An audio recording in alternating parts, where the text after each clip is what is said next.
안녕하세요, 세정입니다. 제가 오늘은 솔직하게 감정 표현을 하자는 주제로 이야기하겠습니다. 마음에 잡념이 많고 정신적으로 힘들어하는 분들 중에는 감정 표현을 잘 하지 못하는 분들이 많습니다. 감정 표현을 하지 못하니까 내 감정이 어떤 것인지 알아차리지도 못하고 또 다른 사람들과 소통을 하기도 힘들어합니다. 내 마음은 이게 아닌데 말은 다르게 나오고 내면하고 외면이 불일치가 돼요.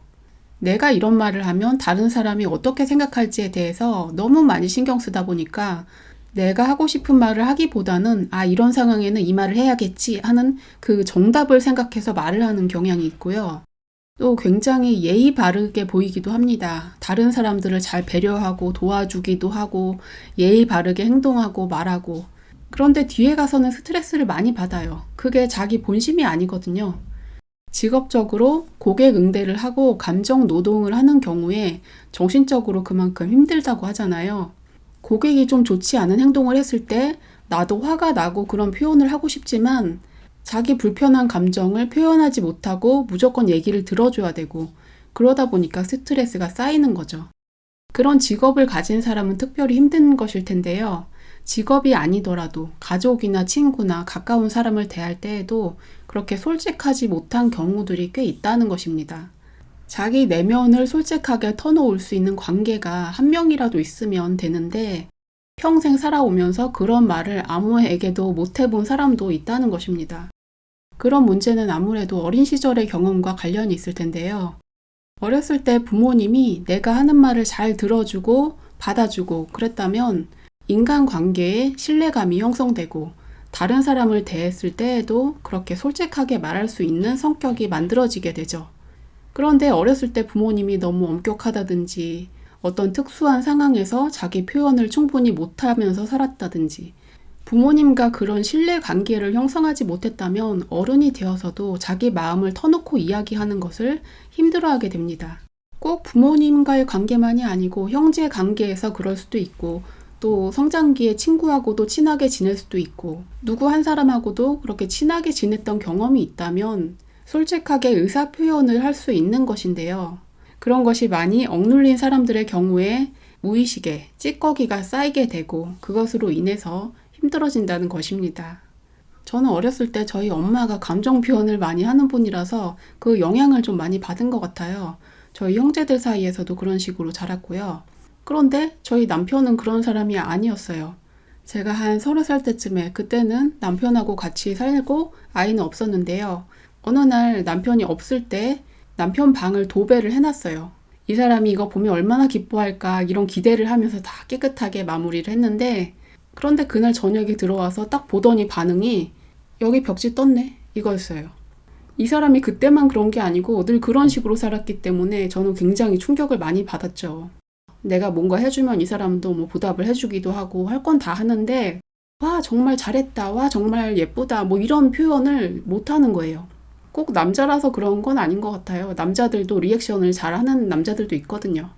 그런 식으로 자기가 뭔가 답답하고 속상한 일이 있어도 밖으로 표현을 못하니까 그게 자기 몸 안으로 스며들어가지고 뭔가 뱃속에 장기에 병이 생긴다든지 그런 문제가 되는 것 같습니다. 남편하고 어디 둘이 여행을 갔을 때 다른 사람에게 사진 찍어달라고 부탁을 못했어요. 모르는 사람에게 길을 물어보는 것도 못하게 했고 사진 찍어달라는 것도 못하게 했고 뭔가 남에게 그런 부탁을 하면 자기가 창피하다. 내가 능력이 없어서 그런 걸 물어본다. 이런 식으로 생각을 했던 거예요. 저희 남편 같은 경우는 사람마다 개개인의 차이일 수도 있겠고요. 그 집안의 가풍일 수도 있겠고 저희 어머님, 할머님 세대의 경우에는 자기가 원하는 것을 솔직하게 표현을 못하는 경우가 굉장히 일반적이었던 것 같아요. 옛날에는 식구가 많고 먹을 것은 부족하고 그러니까 이거 내가 먹겠다, 먹고 싶다 이런 말을 잘 못했던 것 같아요. 내가 먹고 싶어도 너가 먹으라고 하고 먹으라고 했을 때 먼저 사양을 2번, 3번 하고 자꾸 먹으라고 해야지 겨우 먹고 그 문제 때문에 저는 정말 힘들었는데 저희 엄마가 그게 평생을 가도 고쳐지지가 않거든요. 제가 결혼하기 전에 엄마랑 살 때는 제가 음식을 이렇게 만들고 있으면 내가 물어보지도 않았는데 엄마는 그거 안 먹는다. 니네끼리 먹어라. 그러는 거예요. 저는 그걸 뒤집어서 듣는 거죠. 엄마가 이게 먹고 싶은데 이것을 엄마가 먹으면 우리가 많이 먹지 못할까봐 걱정하고 있구나. 그래서 저는 일부러 엄마 나 이거 먹기 싫어. 엄마가 많이 먹어. 이렇게 말을 하는 거죠. 엄마가 좋아하는 음식이 있는데 자기가 좋아하는 것은 사오지를 못하는 거예요. 그러니까 제가 이렇게 먼저 얘기하죠. 엄마 나 그거 먹고 싶으니까 그것 좀 사다 줘. 우리 같이 먹자. 이렇게 해서 제가 좋아하는 것처럼 얘기를 해서 엄마가 사와서 만들면 같이 먹고. 그리고 저희 남편도 좀 그러니까 남편에게도 그렇게 말해요. 이 사람이 좋아하는 건데 내가 먹고 싶으니까 좀 사다 먹자. 근데 막상 사왔는데 제가 별로 안 먹으면 아니 사오라고 했는데 왜 안 먹냐고 또 그러죠. 그런 사람들은 솔직하게 표현을 안 하니까 저 사람이 무엇을 원하지? 제가 꿰뚫어 봐서 독심술을 해서 알아내야 되고요. 그리고 제가 추측을 해서 해주더라도 그게 정말 저 사람한테 맞는 건지 정확하지가 않거든요. 제가 중학교 3학년 때 저희 외할머니랑 이모가 저희 집에 오셨는데 그때 집에 저 혼자 있었어요. 제가 학교 갔다 온 거라서 라면을 끓여 먹으려고 했는데 이모랑 할머니도 드실래요? 하고 물어봤더니 아니 우리는 안 먹는다. 먹고 왔다. 너나 먹어라. 그래서 제가 또 물어봤는데 됐다고. 그래서 그럼 저만 먹을게요. 그리고 이제 끓여서 먹었는데 그런데 그 후로 엄마가 결혼식장에 갈 때마다 할머니가 그 얘기를 하면서 야, 너 그 막내딸 잘못 키웠다. 어떻게 라면을 끓여서 지 혼자 먹고 할머니 먹어보란 소리도 없냐. 너 자식 새끼 잘못 키웠다. 막 이 말을 매번 하더라는 거죠. 저는 분명히 몇 번이나 물어봤고 분명히 안 드신다고 해서 저 혼자 먹은 거거든요. 도대체 그게 이해가 안 됐고 그런 사람의 종류가 있다는 것을 알고 난 뒤로는 굉장히 조심스러워졌죠. 저 사람이 사양해서 내가 안 해줬는데 저 사람이 뒤에서 욕하는 건 아닐까? 이런 생각이 들더라고요. 저희 엄마랑 외할머니가 그랬는데 그 뒤로 보더라도 좀 나이 지긋하신 분들은 거의 다 그런 성향이 있더라고요. 자기가 요구하지 않아도 남들이 알아서 해주기를 바라고 남들이 안 해주면 또 원망을 하고 자기가 원하는 것을 적극적으로 얘기를 하면 나는 뭔가 밝히는 사람이 된 것 같고 돈을 달라고 얘기하면 내가 돈 밝히는 사람이 된 것 같고 그런 부끄러움을 가지고 있다는 것입니다. 무엇을 먹고 싶다는 얘기도 제대로 못하고 내가 한 일에 대해서 돈을 좀 받아야겠다 이런 얘기도 못하고 나는 선비이고 착한 사람이니까 좀 알아서 해주시오. 그런 분위기가 옛날에는 좀 있었던 것 같습니다. 저는 지금 44살인데 제 채널 구독자가 50대, 60대 그 이상 분들도 많기 때문에 제가 이렇게 말할 때 이거 내 얘기네? 그런 분들도 계실 것 같아요. 근데 저는 그런 세대는 아니었거든요. 저는 솔직하게 원하는 거 얘기하고 그런 편이었어요.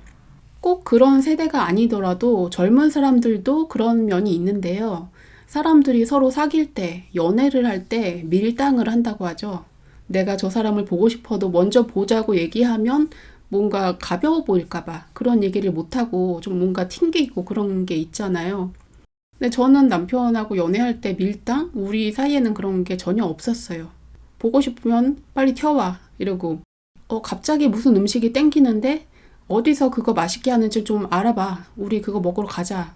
바로바로 원하는 걸 얘기하고 욕구 해소가 되고 그런 관계였죠. 왜냐면 제가 그런 성격이니까요. 그런데 남편은 그게 굉장히 신기하고 재밌고 낯설었나 봐요. 그런 사람을 본 적이 없잖아요. 여자랑 데이트를 하더라도 좀 조신하고 차분하고 그런 사람들을 봤을 텐데 저는 좀 그렇게 좀 막 나가는 스타일? 그런 거였으니까요.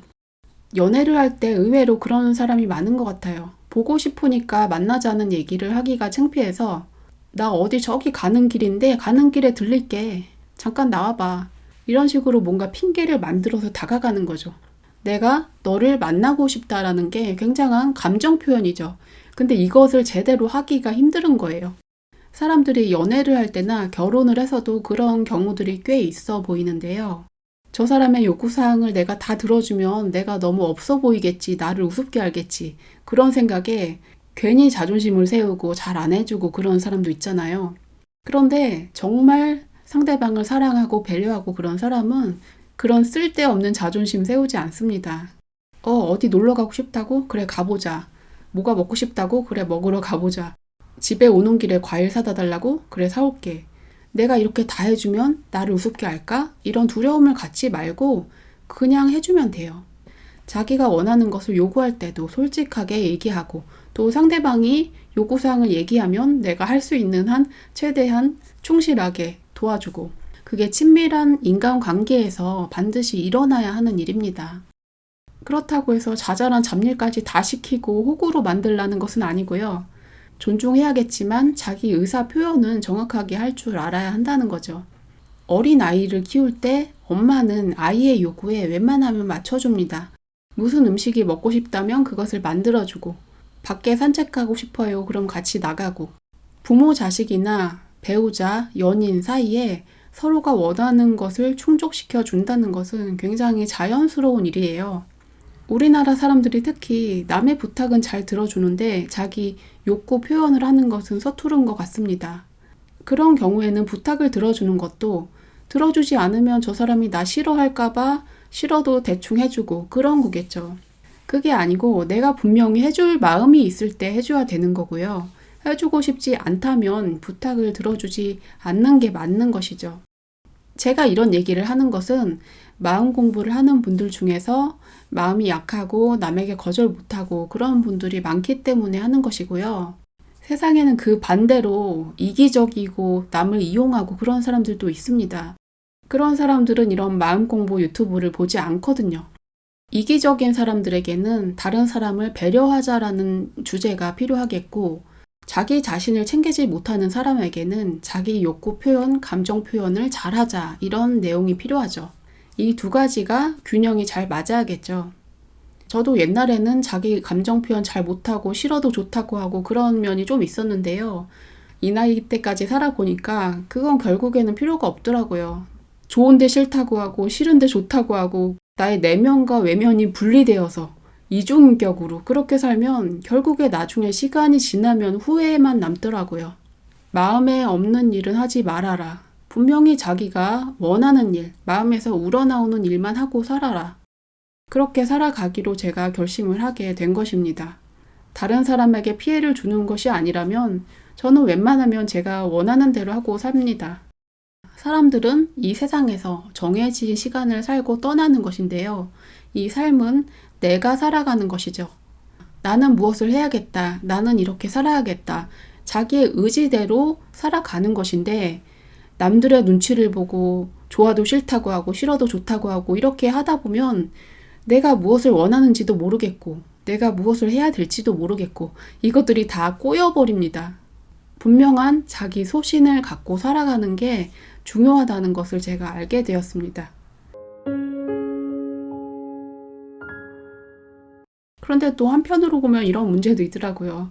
저는 솔직하게 요구사항을 말하는 편인데 다른 사람은 안 그런 사람이 많으니까 저 사람이 솔직한 마음이 어떤지 이걸 파악하기가 너무 힘들어요. 같이 밥을 먹었는데 내가 계산을 하려고 하는데 저 사람이 계산을 하려고 해요. 그래서 저 사람이 계산하려고 하네? 그리고 그냥 놔뒀어요. 그런데 나중에 두고 생각해 보니까 자기가 계산한 걸 좀 불편해하는 것 같은 느낌? 그럴 때는 그 사람이 사양을 하더라도 제가 살게요 하고 좀 강하게 밀고 나가야 하는구나. 저는 이런 것들을 잘 이해하지 못하니까 남편에게 여러 번 물어본 적 있어요. 사람들은 왜 그렇게 사양을 하는 것이며 그럴 때 나는 어떻게 행동을 해야 맞는 것인가. 저는 내면과 외면이 그렇게 분리되어 있지 않고 이중성이 없고 좀 일치하는 편이다 보니까 그런 것도 잘 이해를 못했어요. 사람들이 연애는 하는데 이 사람하고 결혼할 생각은 없어요라고 말하는 경우가 꽤 있거든요. 그 사람을 좋아해서 사귄 거니까 사귀면 결혼해야 되는 거 아닌가? 저는 그렇게 단순하게 생각을 해왔고 지금도 약간 그렇게 생각을 해요. 그 사람들이 원래부터 비혼주의라서 연애만 하고 결혼을 안 한다 그럼 이해하겠는데 본인은 결혼을 하고 싶은데 누군가와 연애를 계속하면서 이 사람은 결혼 상대는 아니야. 그러면 저는 그렇게 마음에 안 드는 사람하고 왜 연애는 하는 거지? 그러면 차라리 다른 사람 찾아보는 게 낫지 않나? 그렇게 생각했던 거죠. 그것도 제가 이해가 안 되는 문제 중에 하나였고요. 그렇게 제가 생각이 단순한 편이었어요.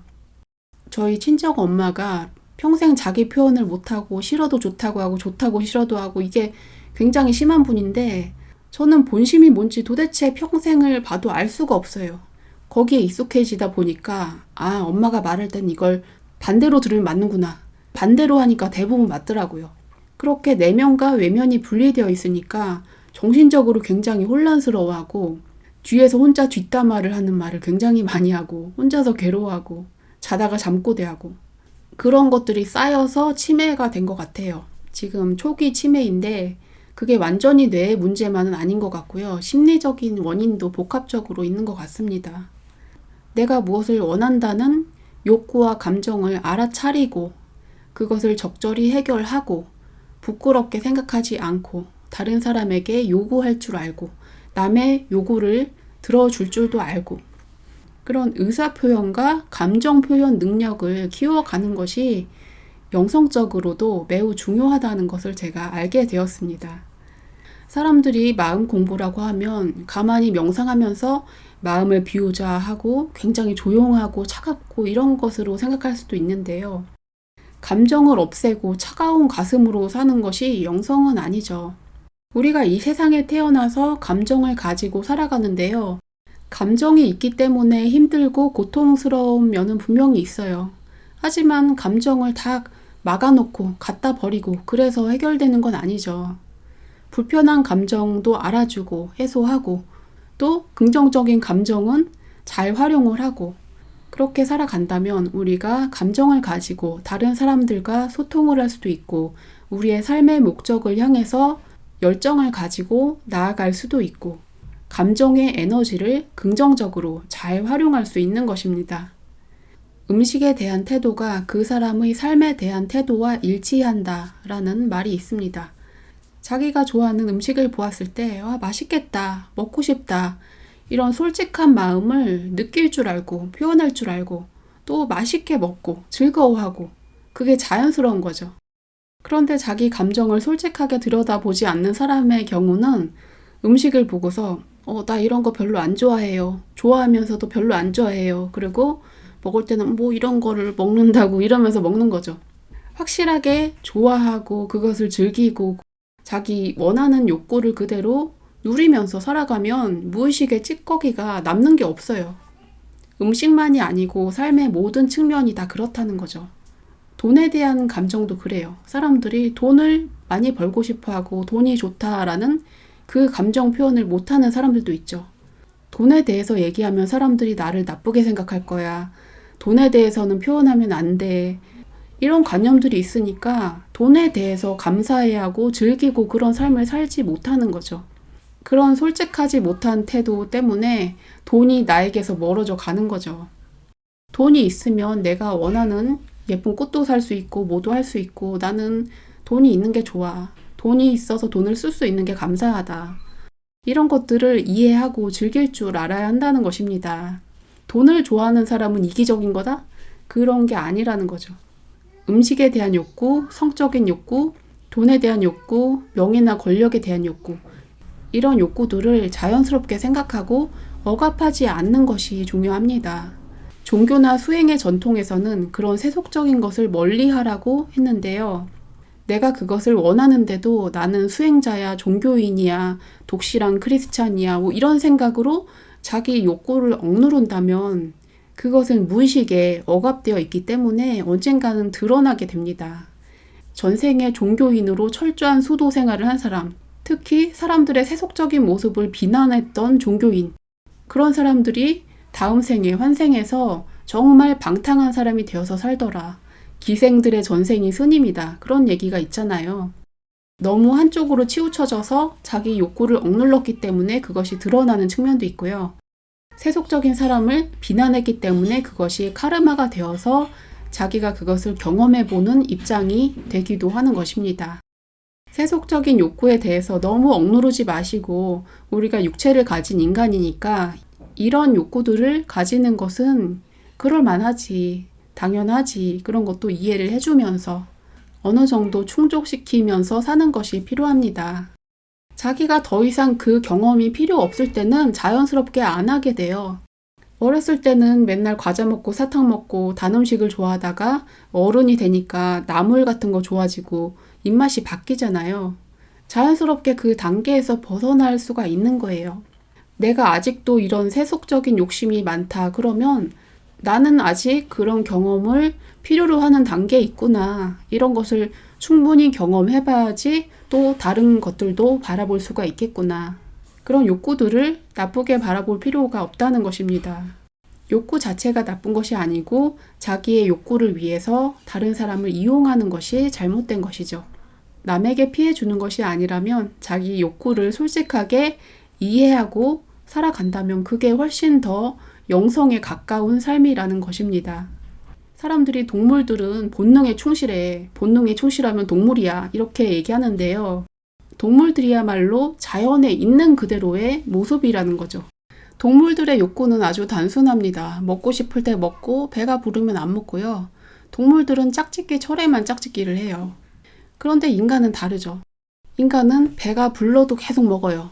소스 맛, 양념 맛으로 이 혀에 닿는 느낌 때문에 그것을 즐기면서 계속 먹죠. 성에 대해서도 그렇고요. 인간이 동물과 다른 것은 이성이 있고 자각의식이 있고 자유의지가 있기 때문에 그렇게 살 수 있는 것입니다. 좀 더 똑똑하기 때문에 동물보다 더 이기적으로 자기 욕구를 채우고 살 수도 있고 좀 더 쾌락적으로 살 수도 있고 그렇다는 것입니다.